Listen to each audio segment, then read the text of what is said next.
আসসালামু আলাইকুম প্রিয় দর্শক, আশা করি সবাই ভালো আছেন।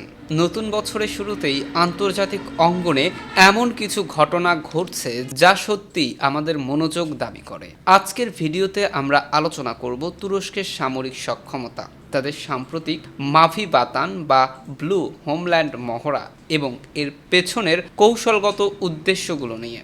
বন্ধুরা, তুরস্ক 7ই জানুয়ারি থেকে 16ই জানুয়ারি পর্যন্ত এক বিশাল সামরিক মহড়া পরিচালনা করছে। এটি কোনো সাধারণ মহড়া নয়, এটি তুরস্কের সামরিক ইতিহাসের অন্যতম শক্তিশালী প্রদর্শনী হিসেবে দেখা হচ্ছে। এই মহড়ায় তুরস্কের সামরিক বাহিনীর অংশগ্রহণ সম্পর্কে কিছু তথ্য আপনাদের জানিয়ে রাখি। 86টি সারফেস ভেসেল, 60টি সাবমেরিন, 31টি যুদ্ধজাহাজ, 17টি হেলিকপ্টার এবং 28টি ড্রোন। এছাড়াও এই মহড়ায় তুরস্কের 20,000-এর বেশি সেনা সদস্য অংশগ্রহণ করছে। এটা একেবারেই স্পষ্ট যে তুরস্ক শুধু নিজের সামরিক সক্ষমতা প্রদর্শন করছে না, বরং আঞ্চলিক আধিপত্য প্রতিষ্ঠার লক্ষ্যে এক বড় কৌশল হাতে নিয়েছে। এখন প্রশ্ন জাগতে পারে, কেন এই মহড়া গুরুত্বপূর্ণ? বন্ধুরা, এই মাভিবাতান মহড়ার উদ্দেশ্য কিন্তু একাধিক। পূর্ব ভূমধ্যসাগরে তুরস্কের উচ্চাভিলাষ, সামুদ্রিক সম্পদ নিয়ন্ত্রণ এবং আঞ্চলিক প্রতিদ্বন্দ্বী দেশগুলোকে চাপে রাখা এর মূল লক্ষ্য। তুরস্কের প্রধান নৌঘাঁটি কিন্তু এই মহড়ার কেন্দ্রস্থল। এটি তুরস্কের আঞ্চলিক নিরাপত্তা এবং আক্রমণাত্মক পরিকল্পনার জন্য অত্যন্ত গুরুত্বপূর্ণ। এখান থেকেই তারা ভূমধ্যসাগরের দ্বীপগুলোতে সামরিক হস্তক্ষেপের পরিকল্পনা করেছে। ইসরায়েল কিন্তু এতে চুপ করে বসে নেই। ইসরায়েল জানিয়েছে তাদের প্রতিক্রিয়া এবং চ্যালেঞ্জও করেছে। কথা আসছে, এই মহড়া কি শুধু তুরস্কের ক্ষমতা প্রদর্শন, নাকি তাদের বৃহত্তর পরিকল্পনার অংশ? বন্ধুরা, তুরস্কের এই পদক্ষেপ ইসরায়েল সহ বেশ কয়েকটি দেশের জন্য বড় উদ্বেগের কারণ হয়ে দাঁড়িয়েছে। ইসরায়েলের থিঙ্ক ট্যাঙ্ক নাগেল কমিটি সম্প্রতি একটি রিপোর্ট প্রকাশ করেছে।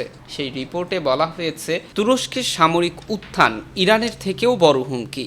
ইসরায়েলকে আগামী 5 বছরের মধ্যে প্রতিরক্ষা বাজেটে আরও 15 বিলিয়ন শেকেল বা প্রায় $4.14 বিলিয়ন বাড়াতে হবে।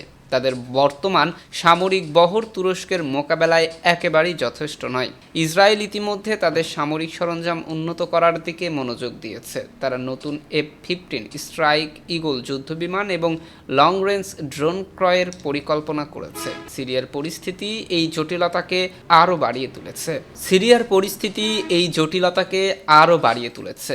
রাশিয়া তার সামরিক ঘাঁটি এবং সাবমেরিন সিরিয়া থেকে সরিয়ে নিয়েছে।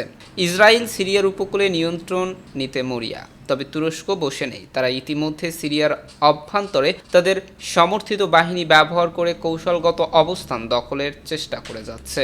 তুরস্কের সম্ভাব্য কৌশল। বন্ধুরা, তুরস্কের এই পদক্ষেপ কি শুধু প্রতিরক্ষা, নাকি আরও বড় কিছু পরিকল্পনা করেছে? বিশেষজ্ঞরা বলছেন, তুরস্ক তাদের প্রক্সি বাহিনী ব্যবহার করে আঞ্চলিক সংঘাতকে নিজেদের পক্ষে টেনে নেওয়ার চেষ্টা করবে।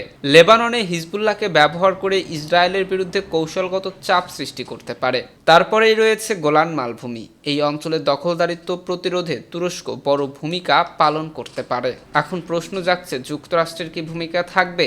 মধ্যপ্রাচ্যে এত বড় কিছু ঘটতে যাচ্ছে, যুক্তরাষ্ট্রের ভূমিকা থাকবে না তাই কি কখনো হয়?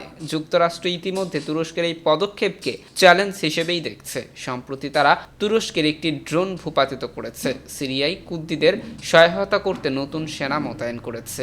এই পরিস্থিতি যে মধ্যপ্রাচ্যে বড় ধরনের সংঘাতের ইঙ্গিত দিচ্ছে তা কিন্তু বলাই যায়। বন্ধুরা, তুরস্ক কি সত্যিই বড় ধরনের কোনো পদক্ষেপ নিতে যাচ্ছে, নাকি শুধুই সামরিক মহড়া এটি?